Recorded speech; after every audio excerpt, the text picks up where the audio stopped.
Oh, I will re-welcome us all into the space and say how glad I am that you're here, that we're here in person and online.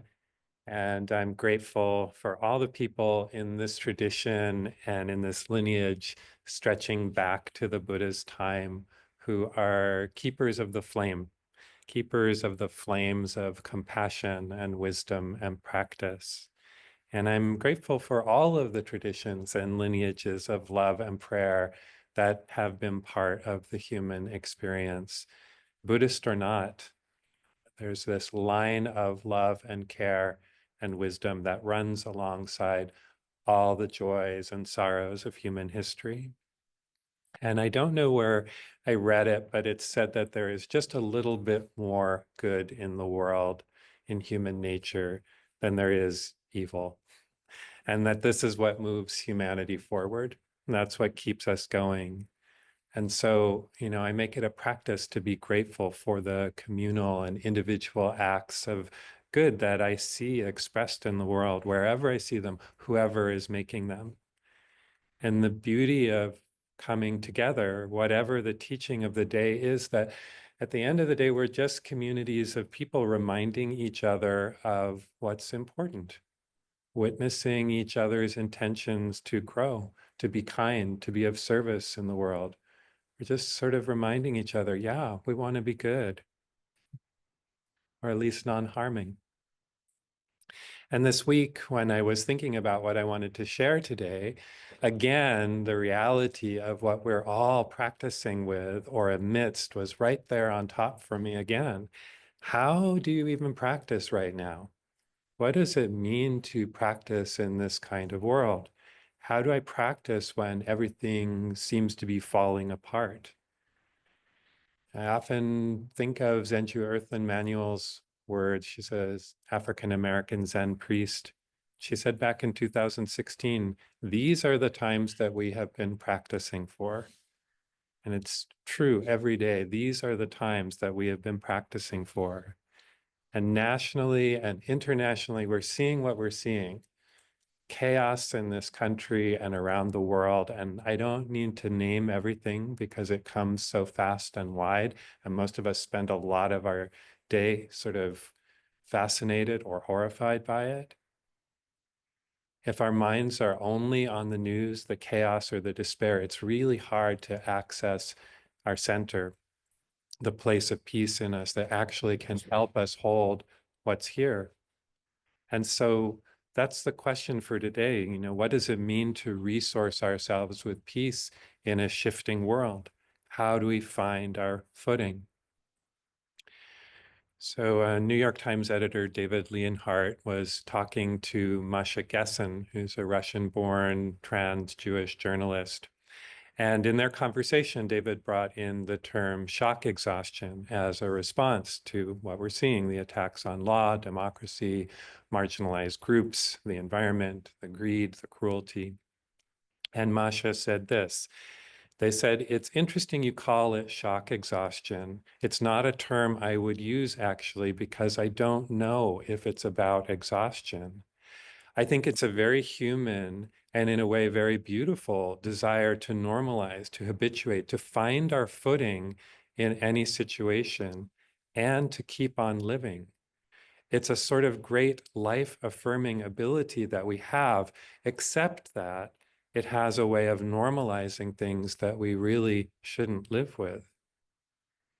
And that feels so in line with the Buddha's teachings, this call to stay awake and sensitive to this moment, to see things as they really are, which is at the heart of Buddhism and all spiritual practice. So, how do we stay awake, aware, responsive, and grounded at the same time? How we find our footing? Where do we find a footing to meet the moment with the energies, these lights, these flames of wisdom, compassion, and practice, the power of practice? And I was going to say, that what we're experiencing is not normal, and yet it kind of is when you think about human history. And it certainly was in the Buddhist time. And in fact, it was his experience of conflict, quarrels, and disputes that actually led him on his quest, his spiritual search. And so there are several legends and stories around why the Buddha, to be Siddhartha, left home on the spiritual quest. And the most likely is that his going forth, and Mary introduced that term last week, going forth into homelessness, going forth into the spiritual search, that his going forth was a form of political self-exile because he couldn't support a war between his clan and another over an issue of water rights. And the Buddha was born into the warrior class, so he would have been expected to support the conflict and perhaps even fight in it. And he saw people taking up weapons against each other, his family, his kin, his neighbors, and he despaired. He knew deep down that war could not be the path to peace. And so I want to share part of a beautiful ancient teaching, one of the suttas that comes from the Buddha himself. So often the suttas are reporting what the Buddha said, but in this particular teaching, it's simply him speaking. And the sutta is called Quarrels and Disputes, or Taking Up Arms. And he says, fear is born from arming oneself. Just look at how people fight. I'll tell you about how I came to be roused with a sense of urgency. This is the spiritual urgency that led to his going forth. I saw this population flounder like a fish in a too shallow puddle. Like fish, not a fish, like fish in a too shallow puddle, so hostile to one another. Seeing this, I became afraid. This world of samsara, completely lacks essence. It trembles in all directions. I longed to find myself a place unscathed, but I could not see it. Seeing people locked in conflict, I became completely distraught. But then I discerned here a thorn, hard to see, lodged deep in the heart. It's only when pierced by this thorn that one runs in all directions. And if that thorn is taken out, one does not run and settles at ease. Then he gives some trainings that we'll go into in a minute. At the end of this talk from the Buddha, he says, who here has crossed over desires, the snare in the world so hard to get past? He does not grieve, she does not mourn. They've cut the strings, they're no longer bound. What went before, let go of that. And all that's to come, have none of it. Don't grasp at what's in between, and you'll finally wander fully at peace. For whom there is no I-making, all throughout the body and mind, does not grieve for that which is not. They suffer no loss in the world. And so we may have something in common with the Buddha living so many centuries ago, thousands of years ago. Despair and dismay as we see people taking up weapons, literal and figurative, against each other and wanting to find a place that's safe. And I wonder if the Buddha felt some of the things that we're likely feeling right now. I thought about what are the main things I'm feeling, that when I come to practice. And I feel overwhelmed. I feel despair and a lot of forms of despair. And I feel fear. So how do I take care of myself in this? How do I care for those I love? How do I care for the world? And what did the Buddha do? So the Buddha to be left his home and became a wandering seeker, living on alms, possessing nothing, following his heart, his spiritual intuition, rather than the values of the culture and class that he was born into. Just as it's human nature to fight for resources like fish in a shallow pool, it's also human nature to cooperate, to care, to act in line with our highest values, to seek the good. This is always going on too. We celebrate the warriors, but do we celebrate the peacemakers? It's this We have a choice. The choices that we face in life may not always be binary, and usually they aren't. Usually they're nuanced and complex and difficult. But can we choose what causes the least harm? So the second part of this teaching from the Buddha describes his path, letting go of the endless pursuit of sensual pleasures, being truthful to ourselves, with ourselves, and to others, understanding our anger and finding ways to keep it from consuming us, being alert and mindful, awake, not lulled into that sense of, oh, this is just how it is now, this is normal. Bringing compassion to our actions, letting the past be the past and the future be the future, and living in this moment without clinging, or as little clinging as possible.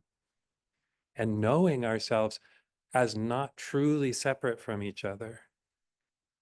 And I love this part, when you interact with others, not seeing yourself as higher or lower or even equal.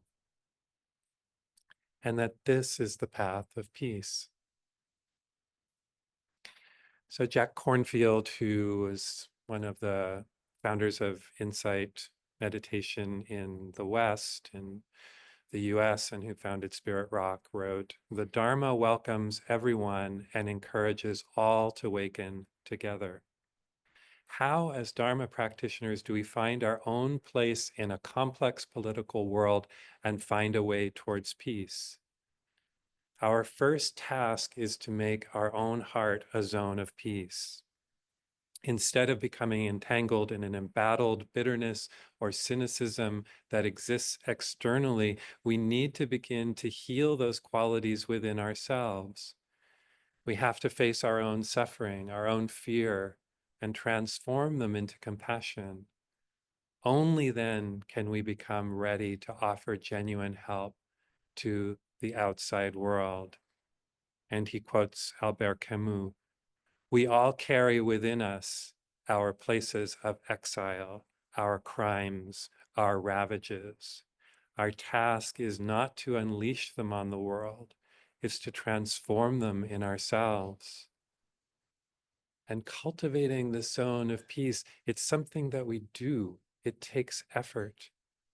And that's one of the things that I feel like I learn and relearn about the Buddhist teachings, is that even though we talk a lot about the theory, and there's so many books and suttas and teachings and lists and these questions about the self and rebirth and karma, that really it's not a theoretical religion or philosophy.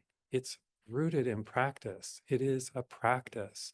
The Four Noble Truths are practices. The Eightfold Path is practice. The Brahma Viharas, the abodes of the heart, these are practice.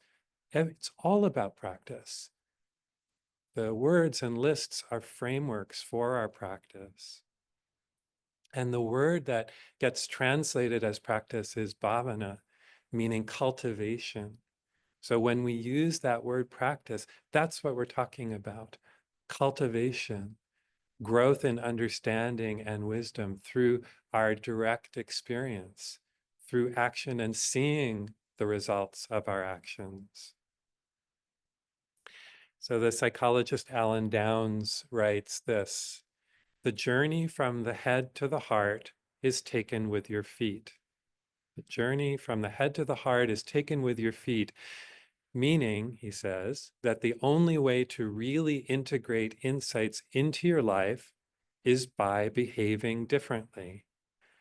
Consistent and continuous practice is the magic that makes the real difference in our lives. This is what the Buddha taught too. We incline our minds, we incline our behavior again and again in the direction of compassion informed by wisdom. Consistent and continuous practice or cultivation is the magic that makes the real difference in our lives. So what matters, what builds the zone of peace, is what we do or what we choose not to do. So how, again, Can we practice in times like these? It just often seems like too much. And so Jack Kornfield, in that passage I read, went on, and he said, a Dharma practitioner who wants to act in the sphere of politics must quiet their mind and open their heart. Meditate, turn off the news, turn on Mozart, walk through the trees or the mountains, and begin to make yourself peaceful. Make yourself a zone of peace and allow the sensitivity and compassion that grows from our interconnection to extend to all beings. If we're not peaceful, how can we create harmony in the world? If our own minds are not peaceful, how can we expect peace to come through the actions that we take? And this isn't meant to bypass everything that's going on in the world, but to balance our attention, to balance where our mind and heart are present, what they're witnessing, what they're building. And one of the ways that we manifest compassion is to make no one our enemy. If we want more peace in the world, does it work to use the same destructive separating energies that are causing harm? In the short term, there may be some energetic satisfaction, but in the longer term, we're only adding more pain. This is why the Buddha left home. He saw through the lure of responding to force with force, violence with violence. We don't have to pick up weapons to speak the truth. So David Loy wrote a book called Money, Sex, War, Karma, Notes for a Buddhist Revolution. I recommend it. And he wrote, Buddhism emphasizes evil itself less than the three roots of evil, also known as the three unwholesome roots or three poisons: greed, ill will, and delusion. And he says the Buddhist solution to suffering does not involve answering violence with violence, any more than it involves responding to greed with greed, or responding to delusion with more delusion. I mean, those second two we seem to get. Yeah, response to greed is not more greed. To ignorance is not more ignorance. But for some reason, it's a little harder to know that the answer to violence is not more violence. And he says, as the most famous verse in the Dhammapada says, hatred is never laid to rest by hatred. It is laid to rest by non-hatred. This is an ancient teaching. We must look for ways to break that cycle by transmuting those poisons into their positive counterparts: greed into generosity, ill will into loving kindness, and delusion into wisdom.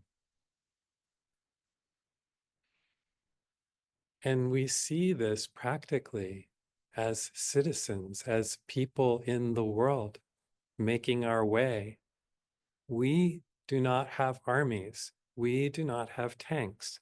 We do not have the power of the state. But we do have the flames of wisdom expressed in knowing and speaking truth. Compassion expressed in caring for every being without exception. And practice, cultivating that zone of peace in our hearts and living from it.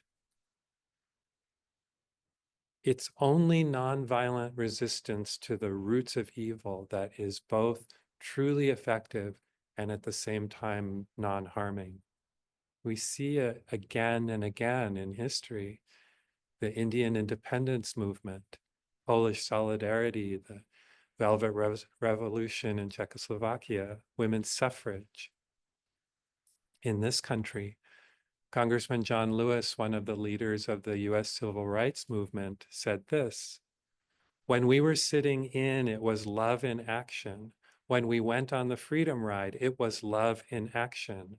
The march from Selma to Montgomery was love in action. We do it not simply because it's the right thing to do, but it's love in action. That we love our country, we love a democratic society, and so we have to move our feet. And we're seeing it again here. Millions of people protesting, and we will see it more. And mass protests and demonstrations are so powerful because there's this profound movement in them of the me to the we. Mary spoke of interbeing last week. You know, my personal limited needs and interests are set aside in favor of our interests, justice, care, compassion. So there's a book called Meetings with Remarkable Women, Buddhist Teachers in America, and it was written in the 80s. And in it, the author, Sonia Margulies, asks this question: when you are not thinking about who you are, who are you? When you're not thinking about who you are, who are you?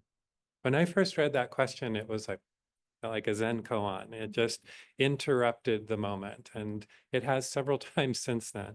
It's like everything is just kind of going along, mostly unconsciously, largely observed.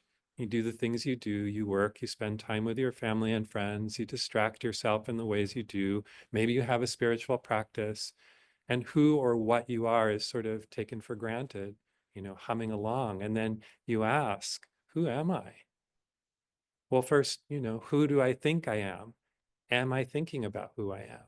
And then maybe you see these threads of identity that run alongside your life experience.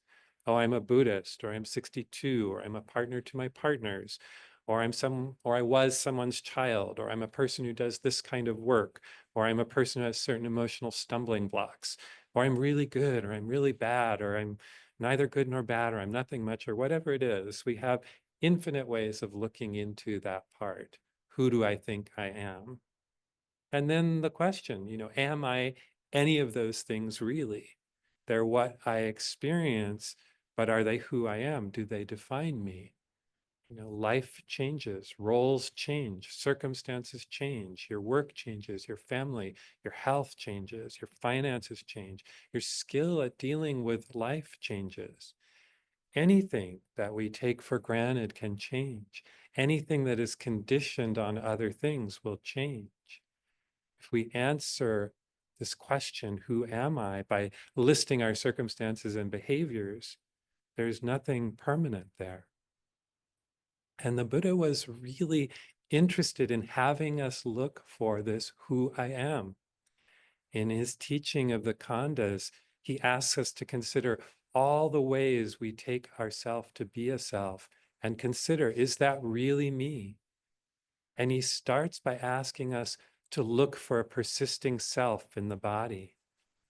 Am I my body? Am I my body now, or my body when I was 10, or my body when I'm 85? Which parts of my body make my body me? If my knees are replaced, am I somehow less me? And then he turns to the mind and the senses. Am I my senses? And if so, which ones? What happens as they change or are lost? Am I my feelings? Am I my perceptions? Am I ways that I understand and tell myself stories to make sense of life? Am I my persistent thought patterns? Am I my memories? Is there anything solid or fixed at all? And if I am not, if there is not, how then shall I live? Am I going to cling tighter, or is it an invitation to let go? Life is being lived. Is it my life, or is it just life? And if it's not mine, not only mine, who does it belong to? Life belongs to life, one of my teachers said. That's really stuck with me. Life belongs to life. I'm experiencing it, but is it mine? And this is the part of the talk that may seem a little out there. We're so convinced that we're real and separate, and that somehow if we do everything just right, we will somehow survive intact in this form, or one close enough to this form that we'll recognize it. It even sometimes informs our spiritual search. But perhaps we never have been separate selves. And there's so much freedom in that teaching of the Buddha in the sutta that I read. For whom there is no I making, all throughout the body and mind, does not grieve for that which is not. They suffer no loss in the world. Audre Lorde wrote this.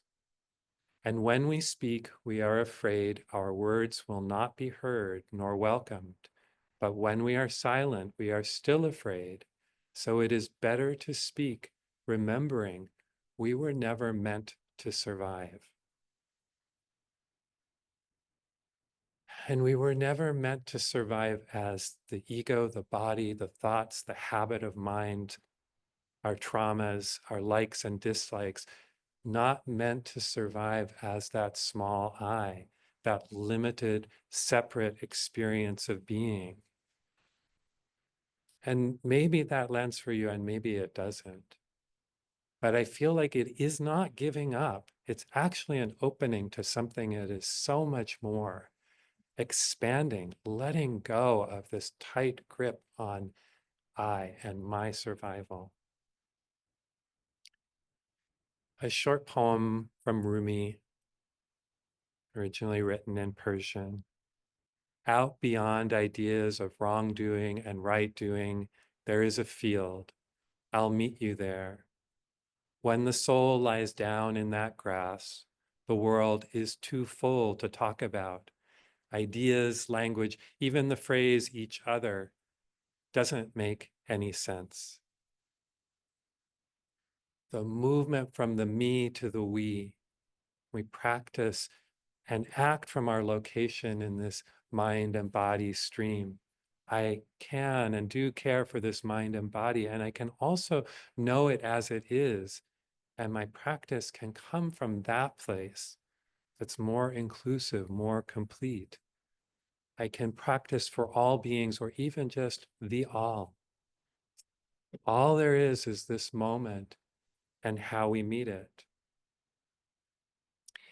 And as I've asked myself, how do I practice in this moment with the despair, with the overwhelm, with the fear that I sometimes and often feel, and the love? What comes up for me are these three flames or energies: wisdom, compassion, and practice or action. Fear held in compassion, overwhelm held with wisdom, and despair released in action. And so the power of truth is what I'd like to close on, the power and the refuge. In traditional Buddhist cultures, there's a practice called saccakiriya, an intentional utterance of the truth.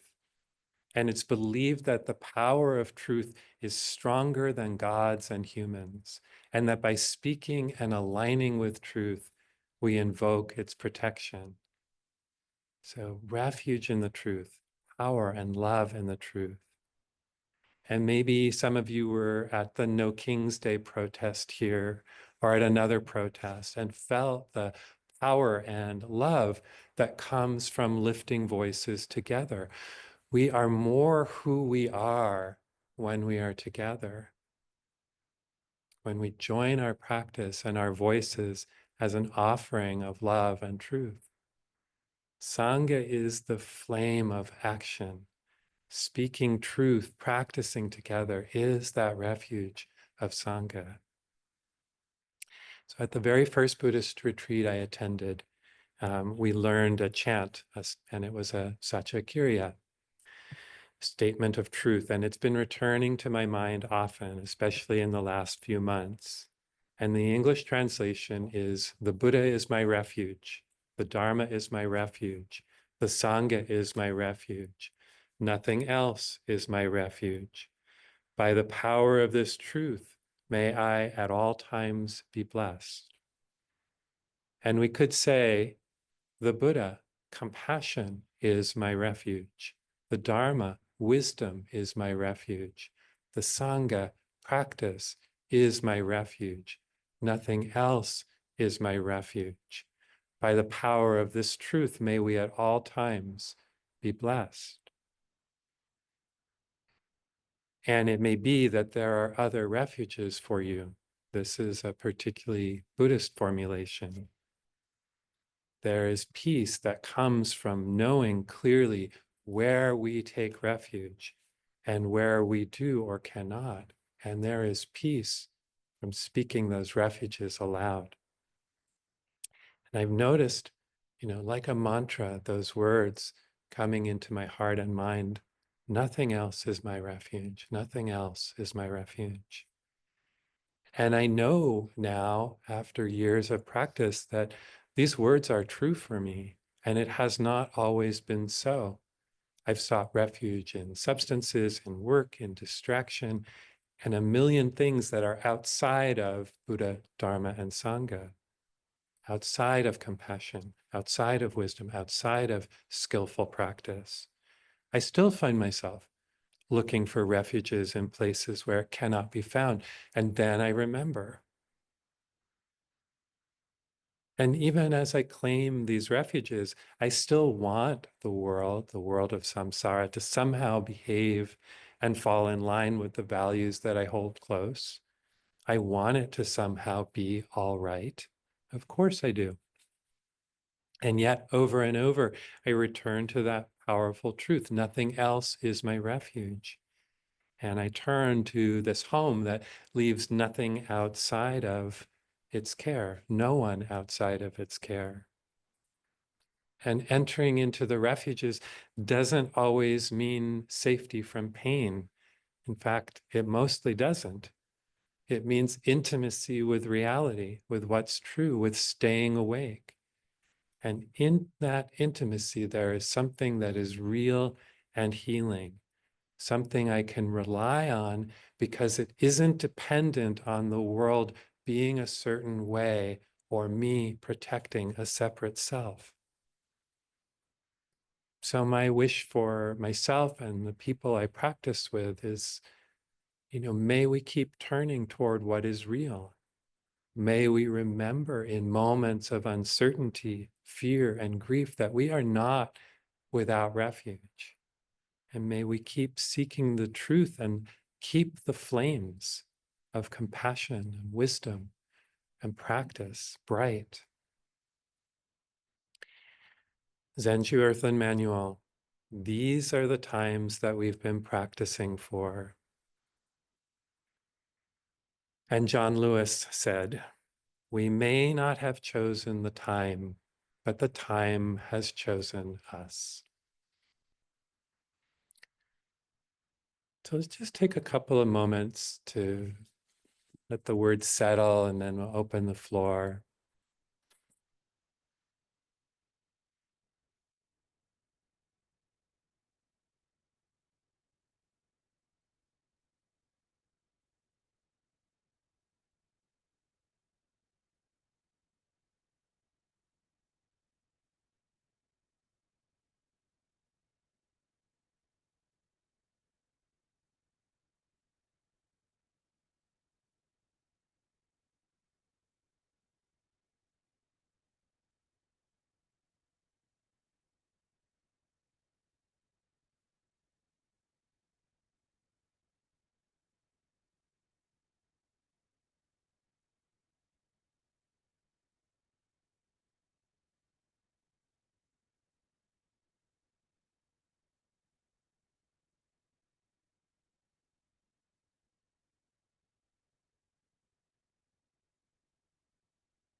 Okay.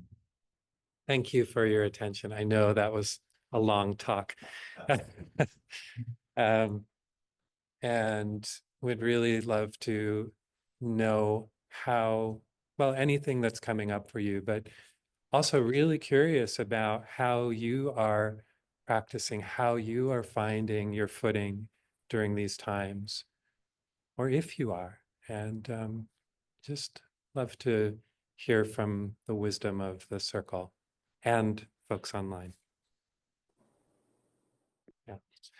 Okay, let's close by offering this dedication of merit together. And I think you probably all have a copy. Does anyone need a copy? And I'm going to share it online with our Zoom community so that we can offer it together. And this can be a Satya Kriya, an utterance of truth. Going forth into this world, so in need of light, may I bring all the kindness and wisdom I embody to each being and each situation that I meet. May the power of my practice today strengthen my resolve to be an agent of peace and justice in this world. Going forth together into this world, so in need of light, may we together bring all the kindness and wisdom we embody to each and each situation that we meet. May the power of our practice today strengthen our resolve to be agents of peace and justice in this world. We dedicate our practice for the liberation of all beings, the great, the small, the wise, the ignorant, the powerful, and the powerless. May all beings be liberated from sorrow and loss, hatred and injustice, scarcity and want, and every form of suffering. May our practice today be a prayer for peace, and may it benefit all beings without exception.